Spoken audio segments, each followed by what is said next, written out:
Okay, now it's the top of the hour. Welcome everyone. My name is Stefan Sturm. I'm from IREB. I'm the moderator of this roundtable, which is titled From Boring Written Requirements to Exciting Visual Requirements, UX Digital Design. Welcome everyone, wherever you are on the globe. Today we have scheduled this roundtable at 10 a.m. CET to give people down under the chance to participate, because we have a guest from down under this time. We're very welcome. And I will hand over to the panelists in a second to let them introduce themselves.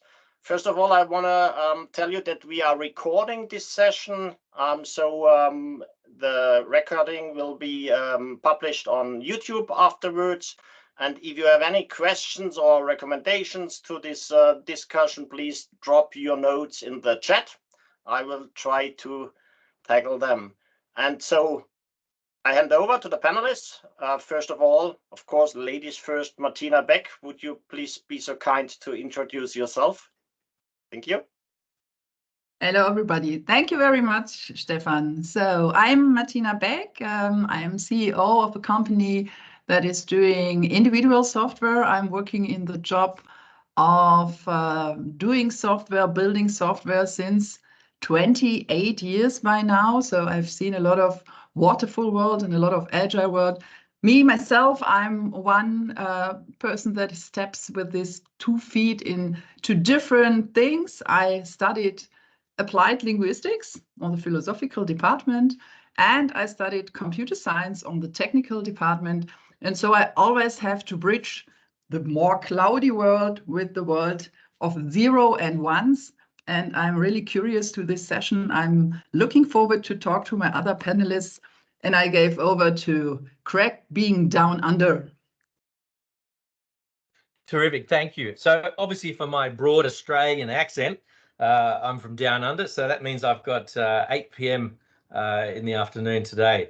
Look, thank you very much. I'm really pleased to be here. I'm a little bit different to the rest of the group because by trade, by profession, I'm actually a psychologist, and that means I actually have the title as such.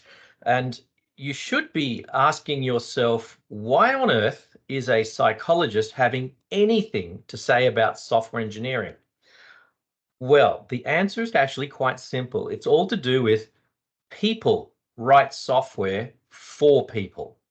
And to that extent, psychologists have a little bit to say about how that all works. History-wise, I actually went from doing psychology. My psychology actually is organizational psychology. So that means human resources and similar things. And I ended up taking it into the design of software. And that generally means user interface, user experience design. And again, that's not unusual for psychology because we had a strong role to play in the development of the discipline called ergonomics. And that is, how do you design things like cockpits and so forth so people don't crash your aeroplane? All right. Thank you. Okay, then. So, Kim. Thank you, Craig. And please, Kim. Yeah. Introduce Hello, yourself. everybody. My name is Kim Lauenroth. I complete the round of interesting CVs. I started my career as a theoretical computer scientist with a focus on computer graphics and software technology. And because of the exploding .com bubble in our economy, I decided to go to the university and somehow ended up as an academic with a PhD in requirements engineering for product lines.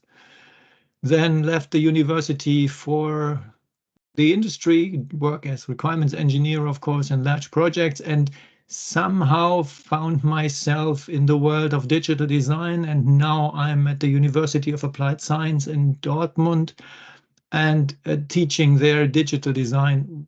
Why all this interesting stuff, I think, will be somehow topic of today. So I hand back to Stefan for starting the discussion. Okay, so When I was asked to moderate this roundtable, I asked myself, what is wrong with written requirements? I'm from IREB, you know. I think written requirements are exciting. They are sexy. I like them. So please nail them down. So give an idea. What is wrong with written requirements? Want to start? You want to challenge me? Yeah, I might jump in. What I'd like to do is challenge you by saying that in software engineering, it turns out that it's the only engineering discipline that does not use a visual representation of the requirements. So with mechanical engineering, we have a drawing of the engine, say. With the built environment, we have a floor plan and elevations and so forth. In electronics, we've got the circuit diagram, a visual representation of the components. And in chemistry, we have the shape of the molecules and the processes to combine and make new ones. But for some reason, software engineering ended up being different to all the others. Okay. So you may say, first, you may say there are some, but one thing I want to add is, Craig, you said there is no standardized thing. So someone jumps in, is drawing here and there, yes, but it's nothing that the whole community, the whole industry says that is necessary before I start coding. You can do, but you are not, there's no obligatory requirement or to something. do so. Yeah, no requirement to do so. So that's, I want to add, because some people say we do that, but it's no duty to do that, and there's no certificate or something like that. Yes, look, you're absolutely right, and the closest thing to a visual approach is the UML, but it has some issues in that there are 14 different diagrams, which means I may just use some of them because I don't have time or money to do 14 different ones. So I choose which ones, if at all. And then the other interesting thing about the UML is that the user interface, the only thing people see at the end of the day of how clever you are at coding and doing your database architectures and so forth, the user interface is not a core model, which I find really interesting. Yeah, and I mean, you mentioned an important point. The difficulty with developing software is that you cannot see most of it. And as you said, the user interface is something that we see. And when we talk about design of software or digital solutions, many people refer to the user interface because it's the only thing that they see. And the main issue, or let me say, written requirements were for a long time the proper tool because most of the software was not really visible. When you go back a long time ago, I'm born in 1977, which is, by the way, the birthday of requirements engineering. So I'm as old as requirements engineering, and I can say that in those days, it was a proper approach to carefully document what you want to do, to carefully describe the requirements, to carefully explain to the developers what you want to achieve with the software. From my point of view, the Apollo 11 lander was a perfect example of that. It was a perfect example of software engineering, etc., etc. And I guess they did a lot of written requirements. But the point for me is that as you said, the culture of our engineering work changed, especially in the last 20 to 30 years, to be a more integrated, more business company oriented approach of software, where this, let me say, written style of requirements, these long and big, I think we are all referring to these large, huge documents where everything is described in detail, to some extent becomes outdated because it's not sufficient to no, that's wrong. I think it's sufficient to grasp the complexity because natural language is, of course, a very powerful tool. But as you said, it's not intuitive. It's not easy to navigate. It's not easy to capture, etc., etc. And now I hope you jump in and continue what I'm saying. Yes, I can do so. Oh, okay, yeah, go please do. ahead. No, no, Go no. ahead. No, No, I've it's you. monopolized already, so your turn, Martina, please. Yes, and as a linguist, the words are okay, but there are misunderstanding. That's one thing. And in my opinion, it all starts by really in the really early phase of projects, because what I think is what you do not get out of the head is the picture of the thing, the picture of the problem. So you are talking and talking hours by hours in a lot of meetings in industry to go to an IT solution. Often you have the solution in mind and not the problem. Today, when all this digital material is all around, people have really a great idea, say, I need this or that, I need a chatbot, I need something, but they don't describe the original problem. And with describing, you can take natural language. But what I think is the best thing is if there are several stakeholders to get out of the head, what do they mean by my car is broken or something like this? You have to get it and you have to paint it, because if you do so, I notice at least after 5 or 10 minutes, people start to discuss. No, I did not mind it like this or like that. Mm-hmm. So you really have to get the pictures of the solution or the problem out of the head of the stakeholders. And the best thing of that is for sure natural language, but also painting it visually something, and then have a starting point. After that, you can start also with requirements. But getting out of the head what's going on in the head, because there's so much synonyms and things like that. There's so much misunderstanding. If you lead in this direction, if you go coding on this basis, it won't make it. It's not what people want to do. So then let me ask a bit provocative. Is it then we are drawing let's say screens and user interfaces? We are discussing this kind of style. So we are doing UX, right? Or what are we doing then? What kind of drawings are you talking about? The first, to answer, you can start drawing. You can start drawing a graphical user interface, Stefan. But what are you doing? If you want to do a voice user interface, so you want to do something in an Alexa skill, and you have to draw something. So you have not only to draw this Alexa box, and you have no visual thing about that. You have to draw who wanted work with it, in which situation, what are you doing? So you are not just drawing the solution, but also the context. And we are not only visual anymore with all these things that are going on. There's language model, there's a lot of things that are not visual, and you have to go and make a picture out of that. That's what I say. That's a good starting point. It's not everything, but it's a starting point. Yeah, fortunately, our software engineering friends have given us the foundation of when we say design software, what do we mean by that? What artifacts are we producing? And one of the oldest organized ways of thinking about what is software made of is the model view controller software architecture.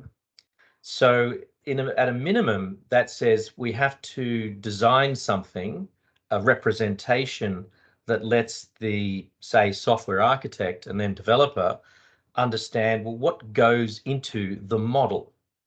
What goes into the view? I'll come back to the model in a moment. The view's the simple one. That's the user interface, how people press buttons and show information and respond and so forth.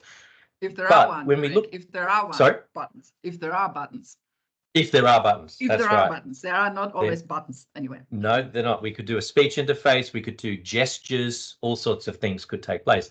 I guess the view really is that shorthand for the interactive mechanism, whatever that happens to be. Yeah. And then if we unpack the model, so the problem with the MVC, I think, is that the model itself is where a lot of activity happens, and it's not pulled apart properly. And the technical term I'll use there is separation of concerns. So the model is the data and the logic and the rules. So what that means then, if we're designing software and we're then using those designs to inform our architect and developer friends what to do, then we need to design something that represents ultimately the data. And I don't mean a third normal form database at that point, but some sort of logical representation. We then need a logic representation, which you could argue is workflow.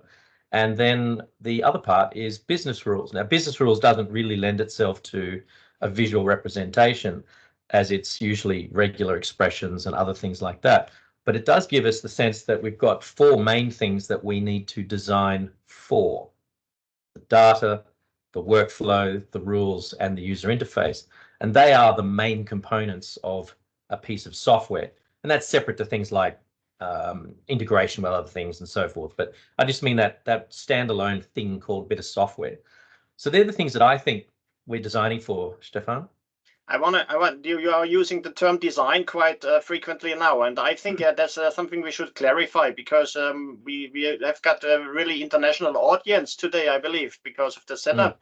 But looking at the usage of the term design in at least Germany, Austria, Switzerland, so the German-speaking areas, design is pretty much related to user interface design. So design is always graphical and all of these things. You are having a much broader definition, or you are using the term much broader. Would you please perhaps comment on that? Yes, you're absolutely right. And I'll thank Martina for this one. I learned for the last couple of weeks with her that there's this lovely term called clicky bunty. Ah, okay. And I had no idea that's how design is treated. But if we think about the things that are designed, like, in my case, I have an Audi A5 coupe. It is a beautiful car. If Jeremy Clarkson puts it on the cool wall for Top Gear, so but would we say that's clicky bunty? If we're designing the latest piece of Apple equipment, would we say that's clicky bunty? Would we diminish the idea of design? So I think that what I've learned from Martina is that design is perhaps not given the credit or standing that it deserves, because it is thought of as just the user interface, or just the colors, if you want to treat it as visual design versus user interface as a structural design. So to your question, thinking about design broadly, the way I think about design is like the context of architecture for civil engineering. So in that space, the most obvious designer is the architect, but there are many other designers that are part of that equation. The person that designs the structural engineering. You could think that's just maths and physics, but it's a lot more than that. When you create your structural engineering drawings, when you design the hydraulics and where the water goes and how that works, because you need to work with gravity, for example. You can't just put pipes wherever you like. Then we have the electrical design. So you're absolutely right. When I think about design, I think about designing all of the elements of the software application. And it may be worth considering the software as a product, a thing, not software as code or software just as user interface.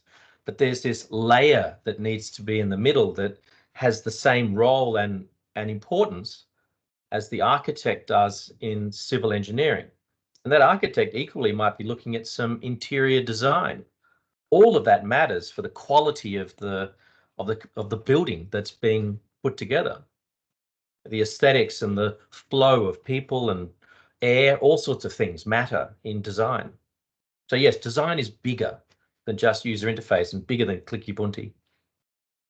And thank you again for that. Yeah, I think Craig mentioned a very important point. The thinking of design and requirements go indeed together.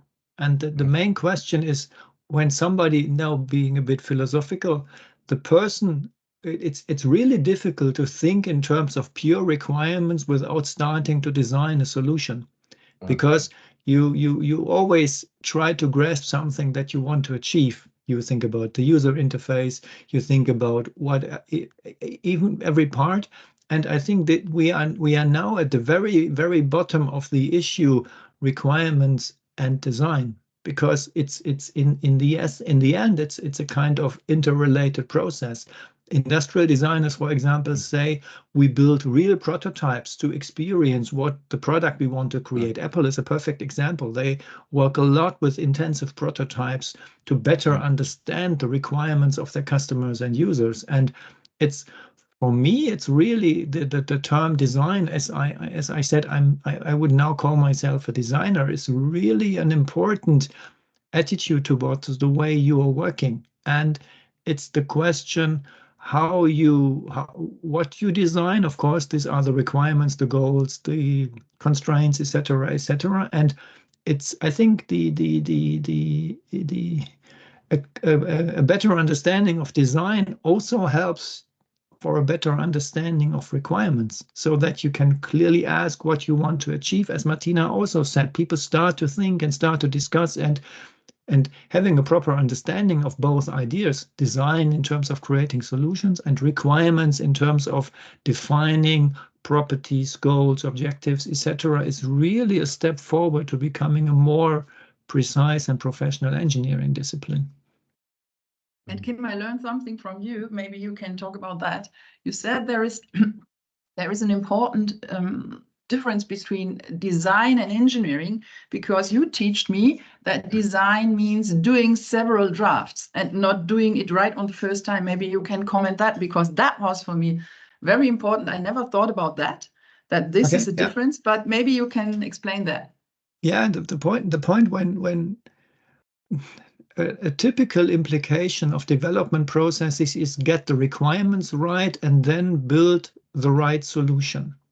And this is what I again learned, especially from industrial design people, that they say, oh, well, there are many good solutions. There is no best one. And it's part of the design process to identify a good solution. And this maybe can be called agile working in our terminology, but designers typically talk about iterations and thinking in terms of variance. And it's really important for them not to, I mean, from a working perspective, not to be too quick on jumping to a proper solution, to a single solution, thinking in variance and exploring alternative ones. There's a good exercise. There are some videos on YouTube on Apple products that never came to life. There are a number, some phones, some computers, etc. But it's really interesting to see how the designers and engineers elaborated the prototypes and came to the decision that this is not a proper product. And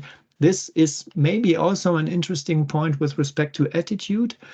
For me, it took a long time to accept the fact that I'm not perfect in the sense that I can immediately find the right solution. I mean, you have a list of requirements and now you think and you get the proper solution. And this is a wrong assumption from my point of view. You have always to iterate, to talk to different perspectives, to different customers, clients, stakeholders, etc., to really achieve a good solution. And maybe this is, for me, a really important part of being a designer, thinking in alternatives and elaborating variants.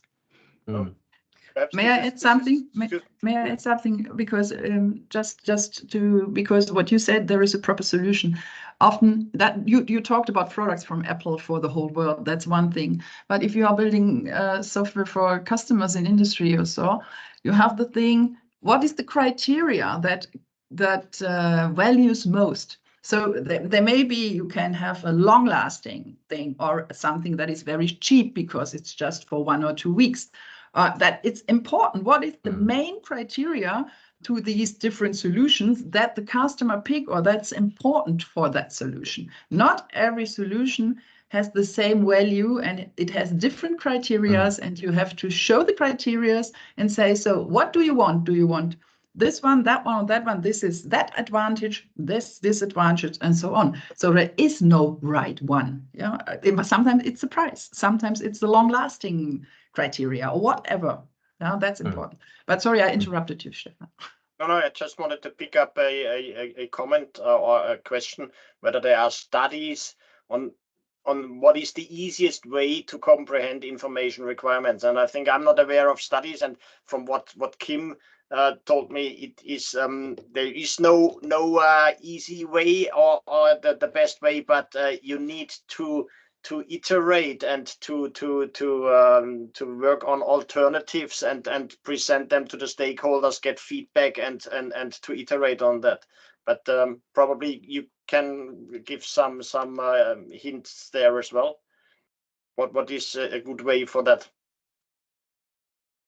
I mean, Craig, the longer you have, the longer distance. So start. That's right. The electrons take longer to travel. It's a big question. Are there studies? The cheeky thing I like to say is, have you ever heard an engineer say 1,000 words is better than a picture? So the thing about handling the requirements is the comprehension of the requirements is difficult because they're in writing, because there are hundreds of pages and so forth.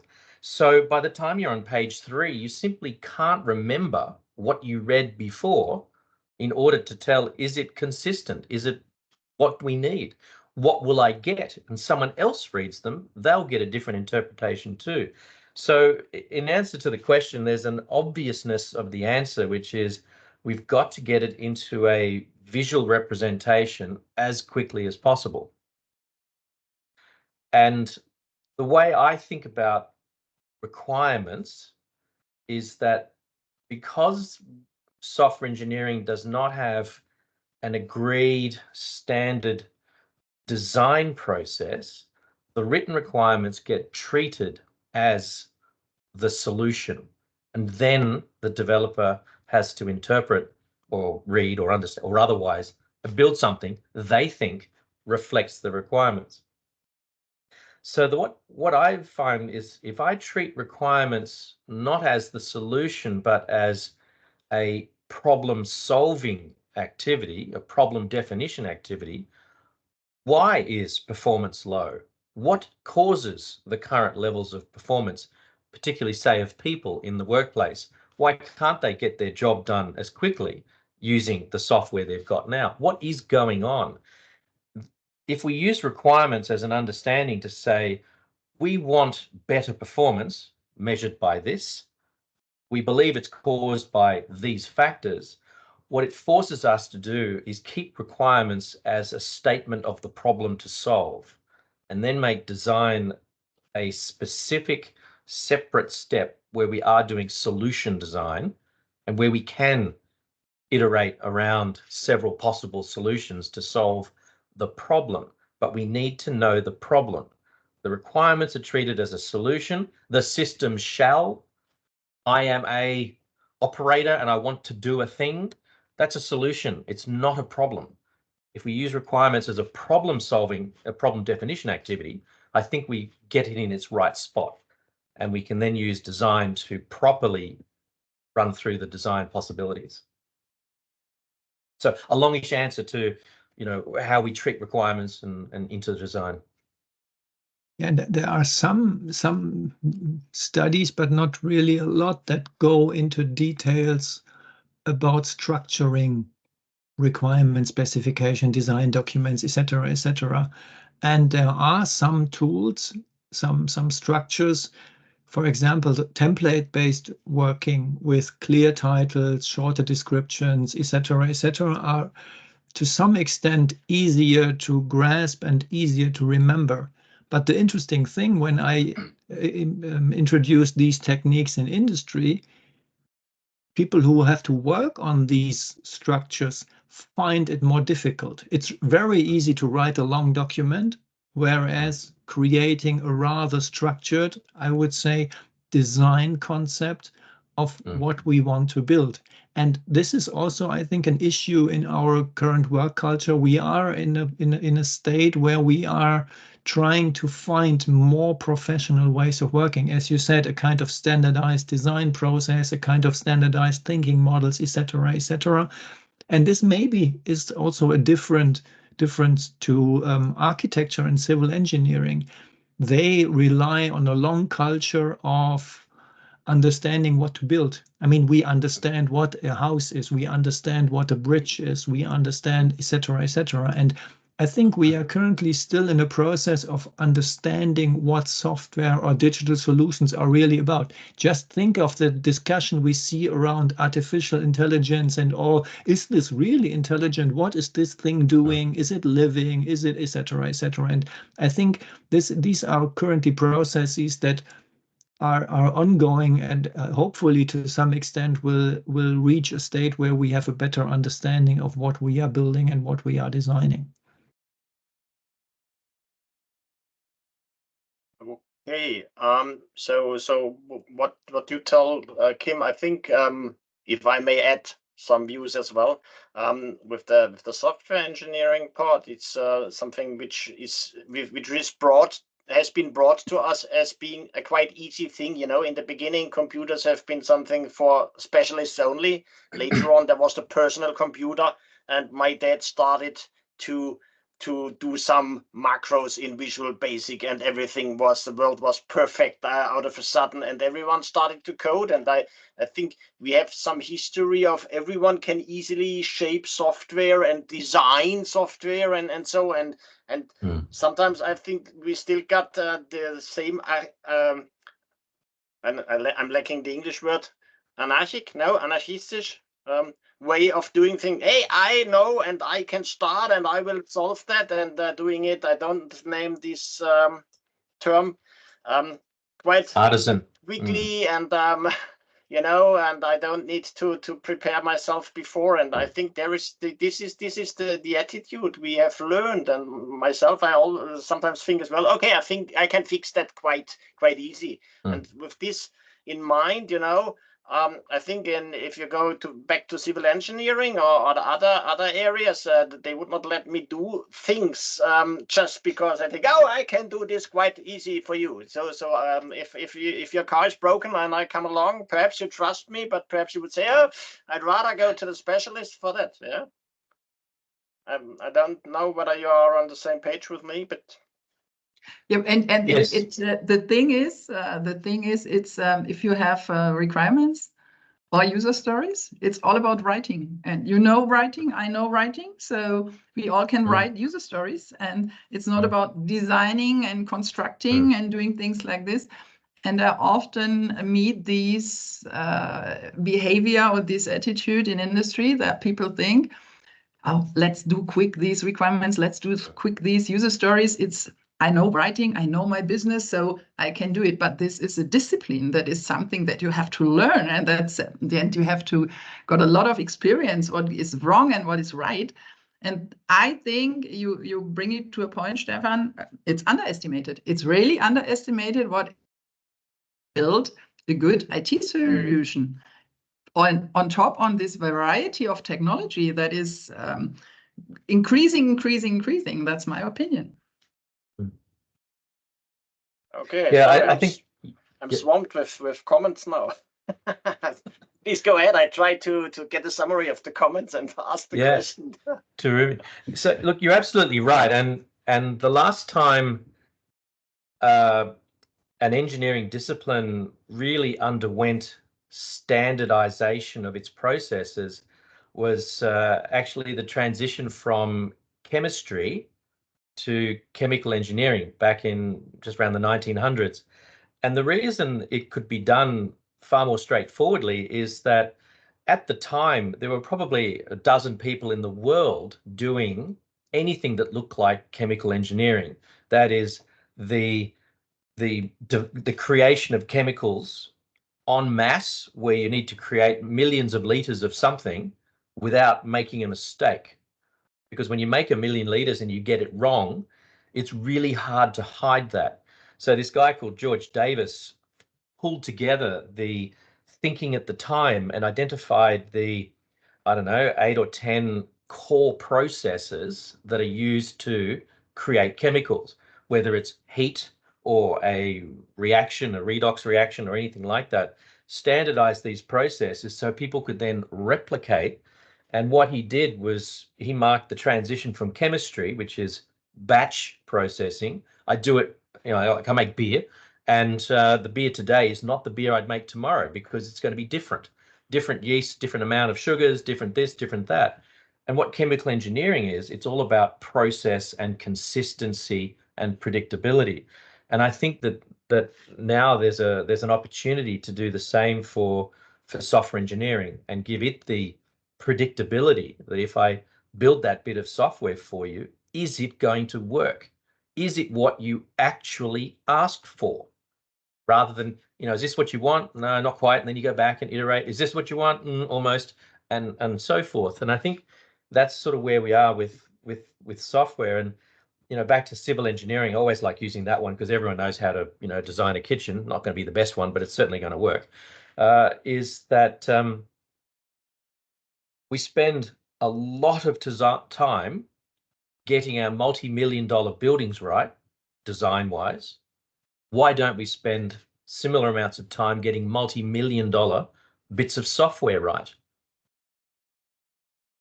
So please let me get back to the questions. So let me say there are two main focuses. One is how do we get from the written requirements or to the visual representation, or what kind of representation would you recommend?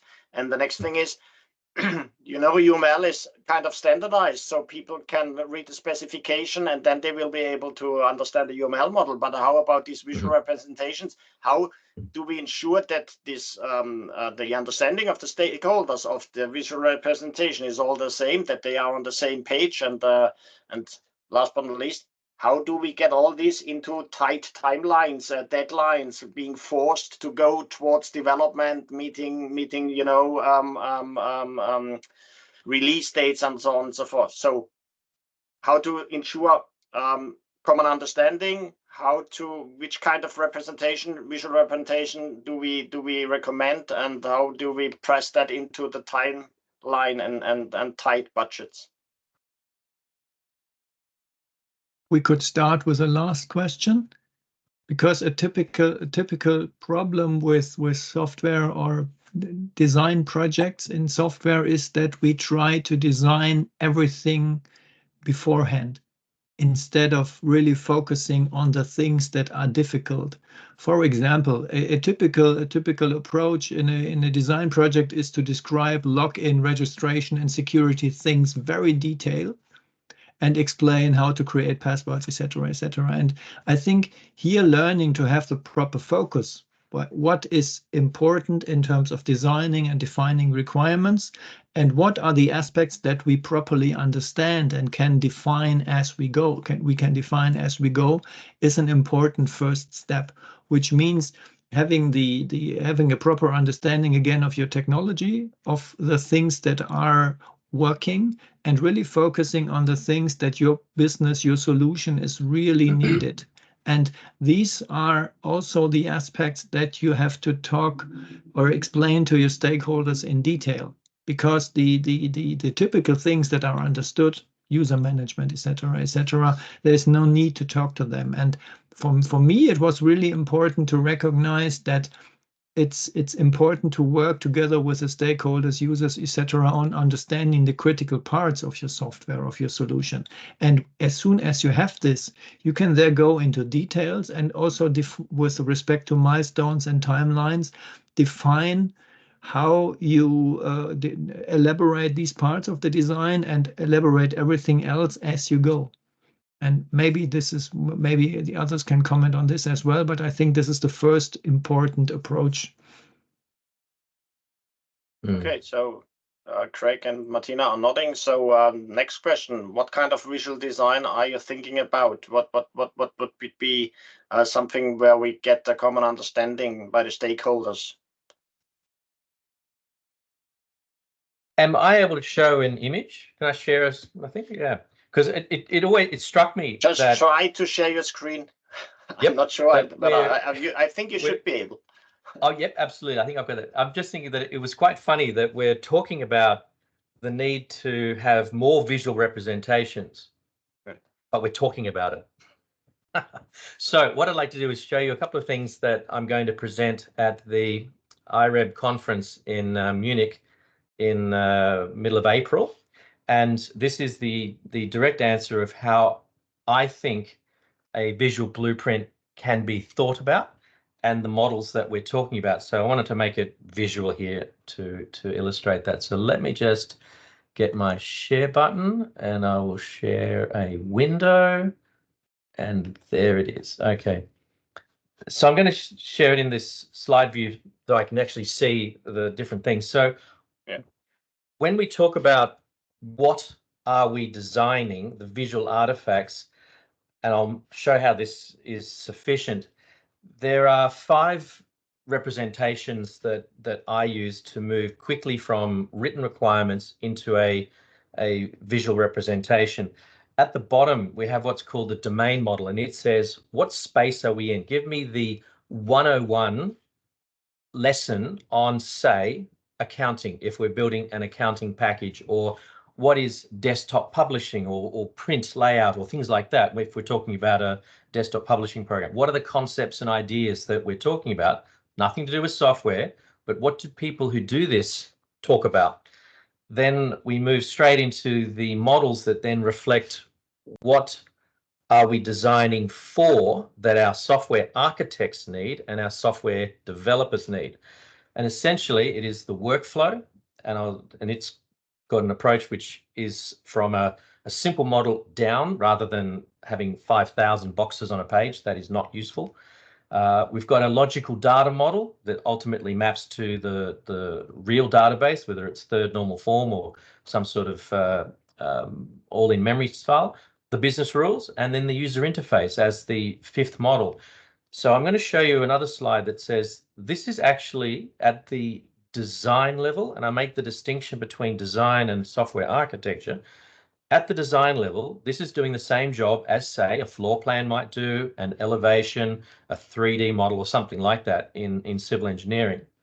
And to give you some sense of how that comes together, because we do have the UML, and this diagram here shows the mapping of how the data model goes into the UML. So obviously the data model goes into the class diagrams and similar.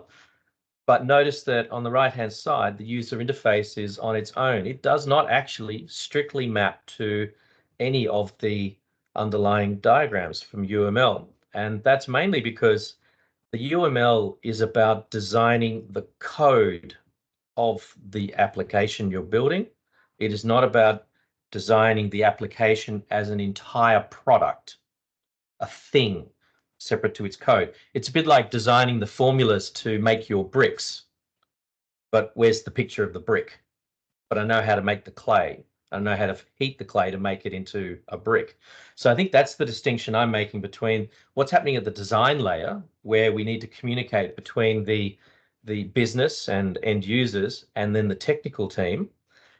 And it deals with a problem that the UML is very much a set of technical diagrams. You do need to be a specialist to read them. And then what we have is a problem to say, well, does that class diagram represent my user stories? Does that activity diagram represent my workflow? Can I see the one-to-one mappings? That's quite difficult because of its technical nature. So this design layer sits in the middle between the business, who is not technical and just wants a thing solved, and the technical people who want to build it. They do want to build it right the first time. So there you go. Thank you for that. So that's what I think design can be about. Yeah, what I think is really important in this picture is understanding that we are designing not only structures, but processes. You clearly mentioned this, and this is also, I think, a big challenge in software or in digital solution design work compared, for example, to architecture. We are not only designing a structure, We are designing process, we are designing time, we are designing journeys of customers and users, etc., etc. And this really makes the design task challenging. I mean, there are when you look at architecture, people are also thinking about this dimension of how people use a house, live in it, etc., etc. But when it comes to software and all the intensive interactions that we have, for example, in an enterprise solution, and I also see here a question with complexity and 25,000 demands, etc. This really represents the complexity that we are still learning how to deal with it. I mean, we use a lot of structuring techniques, etc., etc. But one thing as a scientist, as an academic, it's really important to recognize that the complexity of software has much more dimensions compared to designing a house. And when you see how old our profession is, we are still in a very young state of becoming more and more professional. And what I appreciate is the various different discussions on how to become more professionalized, to become better. And this is, I think, a very, very good sign of our community, that we are still discussing how to work, how to interact with each other, which means we are still growing. I mean, we currently very often only focus on the dark side, on the boring part, as in the title. But I think it's a good sign that we are working on this. And I have friends from architecture and industrial design, and they are very often wondering, hell, your community is talking so much about process. Why is this the case? And I always say, hell, we still have to become much better in what we are doing. We are good, but we have to become much better. So this means that let me say this kind of visual design does not replace the written requirements at the end of the time. Coming back to this 25,000 demands, but it's, let's say, a different level of designing the software system and not working on the requirements part or on the UX at this point in time or on the software architecture, but to have a design activity, which means shaping the whole thing and working on different solutions and all this, right? Yes. That's a good term to say, shaping it. And I would add shaping it holistically, because we have a lot of specialized professions and they're doing it right well, but they are like silos. One is doing the UX, one is doing the requirements, one is doing the software design. And I think we should establish a holistic view. That does not mean that everyone is doing everything, but we have the understanding that it is a big process. And maybe I have my passion for something in this whole process, but we have to think it holistically. And it integrates UX and it integrates requirements engineering. But we have to get a holistic view and not a lot of handovers between these different, I would say, professions, special professions. That's what I think. It's not for saying something is out. It's all necessary. But the holistic view is somehow lacking, I think. Yeah, you're exactly right. And just responding to a question from Aslan Munir, who's asking about the V&V and so forth. The trouble with the written requirements is that inside there are so many many-to-many relationships between all the different concepts. When we can extract them out into their appropriate visual representations, so that means things that reflect data go into a data model, things that reflect workflow go into a workflow model, we can actually start to do a one-to-one mapping to say, well, yes, we can put it all in there. Do we actually need it? It becomes a far easier conversation when a workflow is laid out and we can follow the processes as were described in the requirements. And we can then verify before we code anything, is this how we want to run our business? Is this the best way to do things? And that gives us a very easy way to verify and validate that the requirements are right, because I can now follow a workflow and one box is connected to the other in a certain direction. It's not backwards, it's not sideways, because the visual representation is unambiguous. It is A to B to C, and it's not C to A to B. There's no nothing like that. So I think that's the thing to do. And you're right, Stefan, it doesn't replace the written requirements, because that is where we start. Architects start there too, and they have a discussion. Oh yes, I want a house like this and does this and does this. But quickly they transition to the visual representations. I think we need to spend more time in requirements than they do, because software is far more complex to deal with. Lots of interactions, interrelationships that need to be handled. Okay. Kim, anything from your side? No, I think there's one comment also left as a discipline. Instead of focusing on one right way to do requirements, not better to be more productive, etc. I think this is a very important comment on also on our working culture. When you look here into the group, in our group, we see at least 2 or 3 different areas of developing software. We see Craig from the enterprise software system, business-oriented part. I know Martina has also some mixed background. I have background in technical systems and business systems as well. And I think it's really important that beside our way of, beside looking on processes and ways of working in general, it's important to look on the types of systems that we are developing. And the strategy today, finding one right way, I think is really the wrong direction. Instead, we should really try to better understand which types of products we are creating, etc., etc. And again, when you look at civil engineering and architecture, they have rather different ways of working for creating a family house than creating an office building, creating a power plant, etc., etc. And I think this is also an important information for our audience, that they have to reflect on the types of systems they are building. And depending on the types of systems, they have to create a proper way of working. I think one extreme is again from space industry. The Voyager probes, they were very carefully designed, and this makes them so long lasting. I think Voyager 1 and 2 are still out there in space doing some stuff,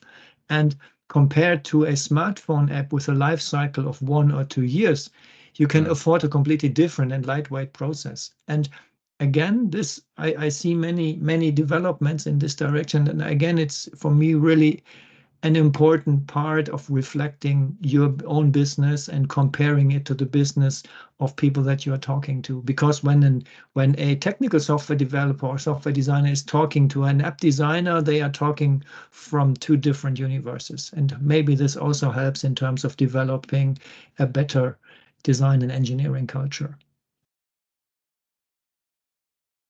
Okay. So this to me this means that we should think about this holistic view and get first an overview, and then start to design on different ways of solutions, and then decide about the process which is appropriate to achieve this. Because today, when I look at software industry, there's only one process model allowed anymore. This is agile, and probably agile. And this is something I wanted to stress. Agile is a process model on how to elaborate software in a hopefully very effective and efficient way. But it's not the replacement for this holistic view and design. And even if there's upfront work needed in order to start with implementation and all these things, then it's needed, but you need to decide on that. And you cannot say, no, we are not doing upfront is always poor and bad, right? It's getting a holistic view, and then think about which is the right tool to use. The tool, I mean the right process to use in this context. Stefan, I completely agree, and I want to emphasize that is the way we should do this, because agile often means, maybe because we is interpreted often a little bit wrong. So it is interpreted that you have no upfront work and you do something, show it the user, do again something, show it the user, do again something, show it the user, and then the people ask, we do need more velocity. Yeah, that's one thing in the team. We do need more velocity, more coders. And that's really a problem, because the thing is, as you said, become clear where you want to go, and that you have to do upfront. And then you can rethink it afterwards in the agile process. If you are going to do something, you learn. Agile means you learn in the meanwhile, and you do not know how the world will develop, the business world will develop. You can change things, but you have to get a starting point. Otherwise, if not, it's always changing requirements, priorities, and stuff like this without noticing what you are doing. You need a corridor, in my opinion. So the upfront work is absolutely important.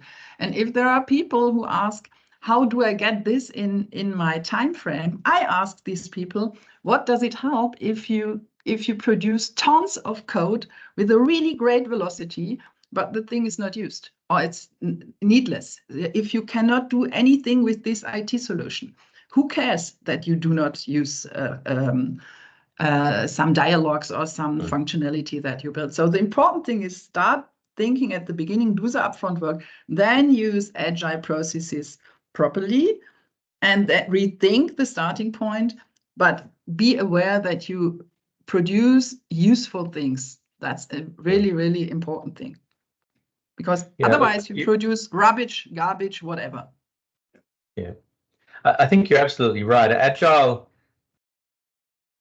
the transition from waterfall to agile, when you look at the studies of project success, actually hasn't had as big an impact as we think it does. Because agile is misused as requirements and design. Is this what you want? Rather than understanding that it's actually a method of cutting up development and making it lower risk. It's not a design process nor a requirements process, but is used as such. What we need to be encouraging people to do is to do enough design to get everyone on the same page. Also, that's what we're building. Now I get it. And also to appreciate that you can't build a core banking system in an agile fashion. You can't just build as you go. You can't let the developers decide how journal entries work in a general ledger, because they've never done that job before in their life. You don't want them mucking around with how credits and debits work. Oh, is that what you wanted? And no one realizes the math is wrong. You know, these things are really important to get those concepts right before we build anything. And that is a design process, not a build it, is that what you want type process. Okay, now, yeah, almost through. 3 minutes to go. Kim, last statement from your side, please. Yeah, I think the comment from Robin is very interesting. I'm glad we are back to quality skills instead of efficiency and speed. And I think this is a really important observation. Efficiency and speed is, of course, important from an economic perspective. But when we learn to properly work on really not these big comprehensive requirements documents, but understanding which type of solution we want to build, clearly focus on the dedicated aspects that are important, work on everything else that is understood as we go, we really have the chance to improve not only the quality, but also the efficiency and the speed. And I think this is really somewhere between the old waterfall and the agile way of working. As usual, the truth is somewhere in between. And from my point of view, again, it depends on the type of solution that you're building. A core banking system is not really the full-fledged agile thing. A smartphone app that is answering rapid market needs might be the proper way of working. And again, it comes together for me as a conclusion that it's important to be able to deal with time and space in the same time. With space, I mean the design of the solution, and with time, I mean the work process and the structure, etc. And this is really the challenge of developing good digital solutions. Sorry to interrupt you, because I have a very important message. Craig was mentioning his talk in Munich. I want to point your attention or draw your attention to the Digital Design and UX Next conference in Munich, which is held in April 17 and 18. And Martina with MaibornWolff is hosting the conference. Thank you for that, Martina. And at least Craig's talk will be in English. I'm not aware whether there are more English talks. Are there? Or is it mostly in German? It's mostly a German conference. It's mostly in German, and but Craig will be in English. So if you're interested in more slides of his presentation, join him in Munich. And okay, thank you very much for this discussion, and thanks for the attendees joining us. Thanks for your questions. Hopefully we answered most of them. And yeah, see you next time. Thank you. Thank you, everyone. Thank you. See you in Munich, Thank hopefully. you very much. See you. Bye-bye. Bye-bye. Bye. Thanks.